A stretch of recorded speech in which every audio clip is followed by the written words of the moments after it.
দাজ্জাল মানুষদেরকে বেঈমান বানানো শুরু করে দিবে। আর এইদিকে মুমিন মুসলমানরা কাবা ঘরের সামনে চোখের পানি ছাড়িয়ে কান্না করে করে বলবে, আল্লাহ আর সহ্য করতে পারি না, দাজ্জাল মানুষদেরকে বেঈমান বানায় ফেলতেছে। ও আল্লাহ, তাড়াতাড়ি ইমাম মাহাদির দুনিয়াতে পাঠাও। আল্লাহ, যতক্ষণ পর্যন্ত ইমাম মাহাদিকে না পাঠাবে দাজ্জাল সবাইকে বেঈমান বানায় ফেলবে। হঠাৎ করে একদিন ফজরের পরে বাইতুল্লাহ তাওয়াফরত অবস্থায় হযরত ইমাম মাহাদির সাক্ষাৎ ঘটে যাবে। ইমাম মাহাদির সাক্ষাৎ ঘটে যাবে। রাসূল করিম সাল্লাল্লাহু আলাইহি ওয়াসাল্লাম বল, ইসমুহু কা ইসমি ওয়া ইসমু আবিহি কা ইসমি আবি। আমার নাম যা, ইমাম মাহাদির নাম হবে তা। আমার বাবার নাম যা, ইমাম মাহাদির বাবার নাম হবে তা। সুবহানাল্লাহ বলেন।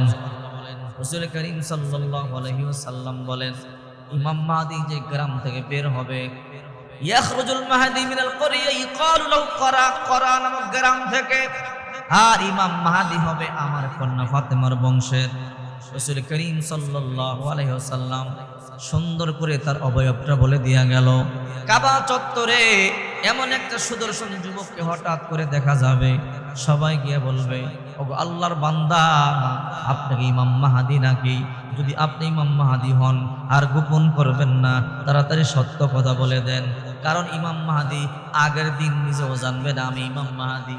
কারণ ইমাম মাহাদিকে আল্লাহ আগে বলবে না। যেদিন ইমাম মাহাদিকে আল্লাহ তাআলা ক্ষমতা দিবে, ওই দিন আল্লাহ বলে দিবে তুমি ইমাম মাহাদি। আল্লাহু আকবার বলেন। ওই দিন ইমাম মাহাদি বলবে, হ্যাঁ আমি ইমাম মাহাদি, আহারে আমি ইমাম মাহাদি। সর্বপ্রথম 313 জন হাতে হাত দিয়ে বায়াত নিবে। আল্লাহু আকবার বলেন। কারণ 313 জন দিয়ে কিন্তু বদরের প্রান্তে ইসলামের সূচনা শুরু হয়। ঠিক কিনা জোরে বলেন? কথা বুঝতে কষ্ট হয়। আবার ইমাম মাহাদির হাতে 313 জন বায়াত গ্রহণ করবে। বায়াত গ্রহণ করবার পর ইমাম মাহাদি বলবে, যুদ্ধের জন্য রেডি হয়ে যাও। ওইদিকে দাজ্জাল সংবাদ পাওয়া যাবে ইমাম মাহাদি সৈন্য রেডি করতেছে। আর এইদিকে ইমাম মাহাদি সৈন্য রেডি করবেন, হাজার হাজার সৈনিক রেডি করবে। যুদ্ধ শুরু হবে, তুমুল যুদ্ধ। ওই যুদ্ধে একজন নয়, দুইজন নয়, 6 লক্ষ মুসলমান শাহাদাত বরণ করবে। মুসলমানদের রক্তে হাঁটু পর্যন্ত রক্ত রঞ্জিত হয়ে যাবে। মাঠের মধ্যে হাঁটু পর্যন্ত রক্ত ভেসে যাবে। তখন ইমাম মাহাদি আর মক্কাতুল মুকাররমায় থাকবেন না, সিরিয়া চলে যাবে। সিরিয়ার সেন্ট্রাল মসজিদে গিয়া চোখের পানি ছাড়িয়ে কান্না করে বলবে, আল্লাহ আমি দাজ্জালকে মোকাবেলা করে পারবো না, তাড়াতাড়ি আসমান থেকে ঈসা নবীরে পাঠাও, ঈসা নবীরে পাঠাও। ফজরের আজান হয়ে যাবে। ইমাম মাহাদি নামাজের মুসল্লায় দাঁড়ায়া যাবে, ইমামতির মুসল্লায়। পিছনে ইকামত শুরু হয়ে যাবে। ইকামত চলতেছে। হযরত ঈসা আলাইহিস সালাম 2 জন ফেরেশতার কাঁধে বর করে আসমান থেকে সিরিয়ার সেন্ট্রাল মসজিদের ছাদের মধ্যে নেমে যাবে। পিছনে কিছু মুরব্বীরা ওযু করতে থাকবে। আর মুরব্বীরা দেখবে, কিরে আসমান থেকে সাদা কাপড় পরা উইরা উইরা কে নামতেছে? সুবহানাল্লাহ বলেন। পিছনে হইচই পড়ে যাবে, ও ইমাম সাহেব নামাজ বন্ধ করেন, দেখেন আসমান থেকে কে যেন নামতেছে। ইমাম মাহাদির আর বুঝতে বাকি নাই, মনে হয় ঈসা নবী আইসা বসছে। আসমান থেকে ঈসা নবী যখন মসজিদের ছাদের মধ্যে নামবে, রাসূল বলে, তোমরা ঈসা নবীকে দেখলেই চিনবা যেন মাত্র গোসলখানা থেকে গোসল করে বের হয়েছে। পানিগুলো চুল থেকে টপ টপ করে বায়া বায়া পড়তে থাকবে। চুলগুলো হবে কাঁধ পর্যন্ত লম্বা, নাকটা লম্বা হবে, চোখা হবে, অত্যন্ত সুন্দর হবে, সাদা কাপড় পরিহিত থাকবে। তখন নবী থাকবেন, আমার উম্মত হয়ে আসবে, তোমরা দেখলেই চিনতে পারবা ইনি হইল হযরতে ঈসা। আল্লাহু আকবার বলে। এবার ঈসা নবী সাত থেকে বলবে, ওই মুসল্লিরা তোমরা মই নিয়ে আসো, মই নিয়ে আমার নামাও। বলবে, এতক্ষণ আপনি আসমান থেকে উইরা নামতে পারলেন, এখন কি আপনি একটু নিচে নামতে পারেন না? বলে, এখন তো কোন ফায়াকুনের ক্ষমতা, এটা তো চইলা গেছে ফেরেশতার, এখন তোমরা নামাও। মইয়ের মাধ্যমে নামানো হবে। ঈসা পয়গম্বর দেখে হযরতে ইমাম মাহাদি দেখে চিনতে পারবে, ও আল্লাহর নবী ঈসা, আর দেরি করবেন না, তাড়াতাড়ি আপনি নামাজ আদায় করা। ঈসা নবী বলবে, না না, এখন আর আমি নবী নাই, মুহাম্মদী নবীর উম্মতের সামনে নামাজ পড়াইবার ক্ষমতা কারো নাই। আল্লাহু আকবার বলে। আমি পারবো না। ওই ইমাম মাহাদি তুমি নামাজ পড়াও, আমি তোমার পিছনে নামাজ আদায় করি। ঈসা নবী আর সামনে যাবে না, ইমাম মাহদীর নেতৃত্বে নামাজ আদায় হয়ে যাবে। উম্মতি মুহাম্মদের দাম কেমন, সুবহানাল্লাহ বলে। হে মুসলমান, উম্মতি মুহাম্মদি চিনতে পারলা না? উম্মতি মুহাম্মদের দাম কেমন বুঝতে পারলা না? উম্মতি মুহাম্মদের ইজ্জত কেমন বুঝতে পারলা না রে বন্ধু? কেমনে সুদ খাও, কেমনে ঘুষ খাও, কেমনে মিথ্যা কথা বলো।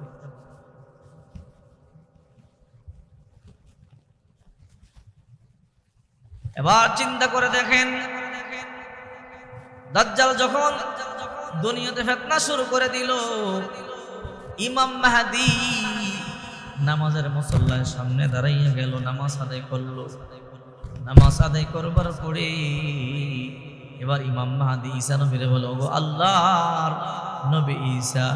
ঈসা নবী এবার বলবে, আমার আল্লাহর নবী বলবেন না, আমি মুহাম্মদুর রাসূলুল্লাহর উম্মত হয়ে এসেছি।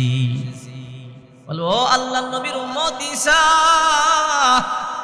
ওগো ঈসা রুহুল্লাহ, তাড়াতাড়ি আপনি অ্যাকশন নেন, দাজ্জাল মানুষদেরকে বেঈমান বানাইতেছে। এবার ঈসা নবী বলবে, তোমরা সবাই রেডি হয়ে যাও। ঈসা নবী তখন 3টা তাকবীর দিবে, আপনারা আমার সাথে 3টা তাকবীর দেন, লিল্লাহি তাকবীর, লিল্লাহি তাকবীর, লিল্লাহি তাকবীর। ঈসা নবী 3টা তাকবীর দিবে। 3টা তাকবীরের আওয়াজ গোটা দেশের মধ্যে, দুনিয়ার মধ্যে আনাচে কানাচে আল্লাহ ছড়ায়া দিবে, সবার কানে পৌঁছাবে। বেঈমানরাও বুঝতে পারবে ঈসা নবী চলে আসছে, আর ইমানদাররা শুকরিয়া আদায় করবে, আল্লাহ তোমার শুকরিয়া, ঈসা নবী দুনিয়াতে চলে আসছে। আর দাজ্জালও আওয়াজটা শুনতে পাইয়া ওই যে 9000 ফিট উঁচু পাহাড়ে তার বাসা ছিল, জাবালুস শায়েখ থেকে সিরিয়ার ওই পাহাড় থেকে নামিয়া যাবে। এখন আর আমি ঈসা নবীর সাথে যুদ্ধ করে পারবো না। দাজ্জাল ভয়ে পালাবে, দৌড়াইতে দৌড়াইতে দাজ্জাল যাবে সেই মক্কা শরীফে। দাজ্জাল ভালো করে জানে মক্কা শরীফের মধ্যে হেরেম আছে, এই হেরেমের ভিতরে কেউ ঢুকলে মারা হারাম, হেরেমের ভিতরে মশামাছি পর্যন্ত মারা হারাম। আমাদের নবী মুহাম্মদ রাসূলুল্লাহ সাল্লাল্লাহু আলাইহি সাল্লাম বলেছেন, এই হেরেম শরীফের ভিতরে তোমরা কেউ কাউকে মারবা না। আল্লাহু আকবার। হেরেমের ভিতরে দাজ্জাল চলে যাবে। দাজ্জালের চিন্তা হলো, যদি আমি হেরেমের ভিতরে চলে যাই তাহলে ঈসা নবী আমাকে হত্যা করতে পারবে না, ঈসা নবী আমাকে মারতে পারবে না। কিন্তু আল্লাহ তাআলা ওই বাইতুল্লাহ শরীফের, মক্কা শরীফের প্রত্যেকটা গেটের মধ্যে 70,000 করে ফেরেশতা তরবারি দিয়ে দাঁড় করে রাখবে, কোনো গেট দিয়ে যেন দাজ্জাল ভিতরে ঢুকতে না পারে। দাজ্জাল যে গেট দিয়ে ভিতরে ঢুকতে চায় ঢুকতে পারে না। প্রত্যেকটা গেটের মধ্যে আল্লাহ তাআলা 70,000 করে ফেরেশতা রেখে দিবেন। আল্লাহু আকবার। এইবার দাজ্জাল চিন্তা করবে, পীরে মক্কায় তো ঢুকতে পারলাম না, মদিনায় চলে যায়। মদিনার মধ্যে তো হেরেম আছে, সেখানেও তো মশামাছি মারাও হারাম, সেখানেও মানুষ হত্যা করা হারাম। মদিনায় চলে যাই। দাজ্জাল আবার মদিনা শরীফ চলে যাবে। সেই মদিনা শরীফের আপনারা যারা উহুদ পাহাড়ের পিছন থেকে দাজ্জাল কয়েকজন লোক পাঠাবে, যাও মদিনায় যাও, গিয়ে দেখো ঢুকার মতো রাস্তা আছে কিনা। দাজ্জাল কয়েকজন সৈন্য পাঠাবে, তারা গিয়ে দেখবে মদিনা শরীফের মধ্যে চতুর্দিকে প্রত্যেক গেইটে গেইটে আল্লাহ পাক রব্বুল আলামিন 70,000 করে ফেরেশতা রাইখা দিয়েছে। আল্লাহু আকবার বলুন। এবার আয়েশা বলবে, দাজ্জাল আপনার কপাল খারাপ, আপনি মক্কায় যেমনি ঢুকতে পারেন না, মদিনায় ঢুকতে পারবেন না। এবার দাজ্জাল বলে, তাহলে আমি আমার দেশে চলে যাব। আমি আমার দেশে যাব কোথায়? ইসরায়েল যাবে। রাসূল করিম সাল্লাল্লাহু আলাইহি ওয়াসাল্লাম ভবিষ্যৎবাণী করে গেছে, এই পৃথিবীর মধ্যে একটা দেশ হবে ইহুদি দেশ, দাজ্জাল সেই দেশে যাবে। শেষমেশ সেই দেশে দাজ্জাল আসবে বলে দাজ্জালের আগমন বার্তা হিসেবে একটা বড় গেট বানাবে। ওই গেটের মধ্যে লাল শ্বেত পাথর দিয়া দাজ্জাল আগমন বার্তা লেখা থাকবে। চিন্তা করে দেখেন, এখন সেই গেট অলরেডি হয়ে গেছে। সুবহানাল্লাহ বলেন।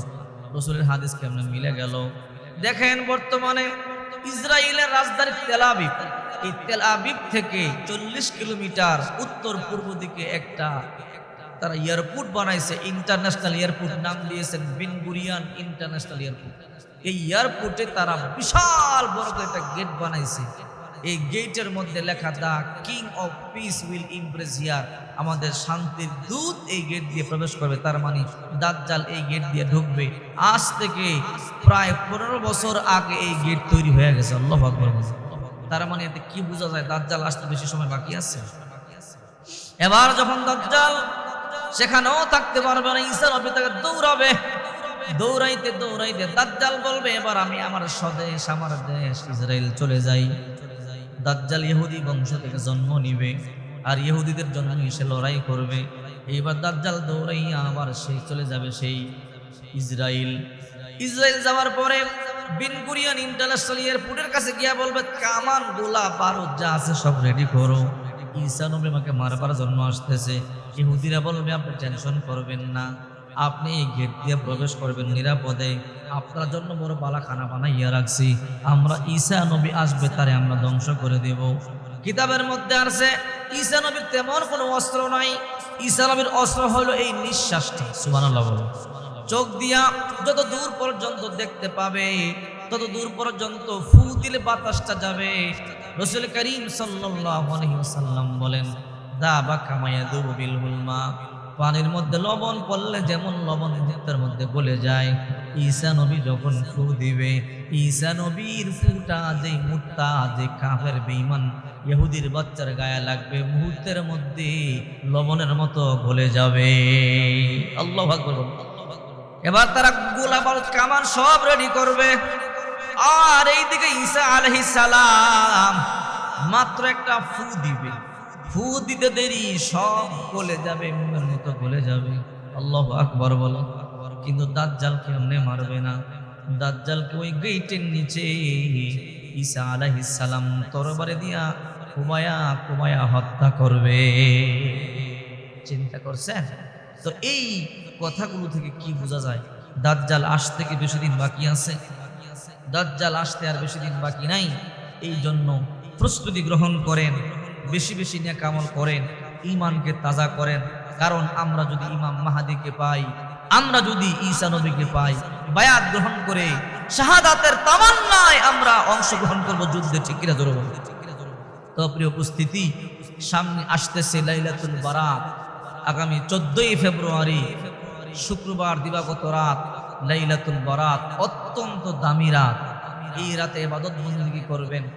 এই রাতটাকে, লাইলাতুল শব্দের অর্থ হলো রাত, আর বারাত শব্দের অর্থ হলো মুক্তি। তার মানে মুক্তির রজনী। এই রাত্রিতে আল্লাহ পাক রব্বুল আলামিন অগণিত বান্দা বান্দিকে মুক্তি দিয়ে থাকেন। সুবহানাল্লাহ বলেন। রাসূল করিম সাল্লাল্লাহু আলাইহি ওয়াসাল্লাম বলেন, ইন্নাল্লাহা লা ইয়াত্তালিউ ফি লাইলাতিন নিসফি মিন শাবান ফায়াগফিরু লিজামিই খালকিহি ইল্লা লিমুশরিকিন আও মুশাহিন। এই রাত্রিতে আল্লাহ তাআলা যে ক্ষমা চায় তাকে আল্লাহ ক্ষমা করে দেয়। তবে দুই শ্রেণীর মানুষকে আল্লাহ তাআলা এই রাত্রিতে ক্ষমা করেন না। একটা হলো মুশরিক, আর একটা হলো হিংসু। এই দুই ব্যক্তিকে রাসূল করিম সাল্লাল্লাহু আলাইহি ওয়াসাল্লাম বলেন, এই রাত্রিতে আল্লাহ ক্ষমা করেন না। এই রাত্রি যদি পান, বেশি বেশি দোয়াটা পাঠ করবেন। আম্মা জান আয়েশা সিদ্দিকা বলে, ইয়া রাসূলুল্লাহ, যদি আমরা লাইলাতুল বারাত পেয়ে যাই, কি দোয়া পাঠ করব?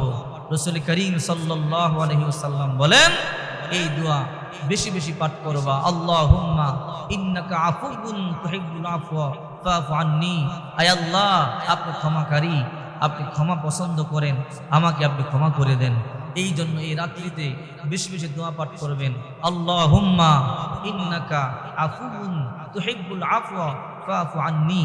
একবার বিশ্ব নবী মুহাম্মদুর রাসূলুল্লাহ সাল্লাল্লাহু আলাইহি ওয়াসাল্লাম লম্বা সাজদা দিয়ে নামাজ আদায় করতেছে। আম্মা আয়েশা সিদ্দিকা রাদিয়াল্লাহু তাআলা আনহা মনে মনে চিন্তা করে, রাসূল করিম সাল্লাল্লাহু আলাইহি ওয়াসাল্লাম কি ইন্তেকাল করলো কিনা, আল্লাহর ডাকে সাড়া দিয়ে চলে গেল কিনা। এত লম্বা সময় আল্লাহর পয়গম্বর সাজদা করে না, এমন লম্বা সময় নবীজি নড়াচড়াও করে না। মা আয়েশা রাদিয়াল্লাহু তাআলা আনহা বিশ্ব নবীর আঙ্গুল মোবারকের মধ্যে একটু চিমটি দিলেন, দেখে আল্লাহর পয়গম্বর জিন্দা আছে কিনা। হঠাৎ করে আল্লাহর পয়গম্বর পাটা নাড়া দিছে।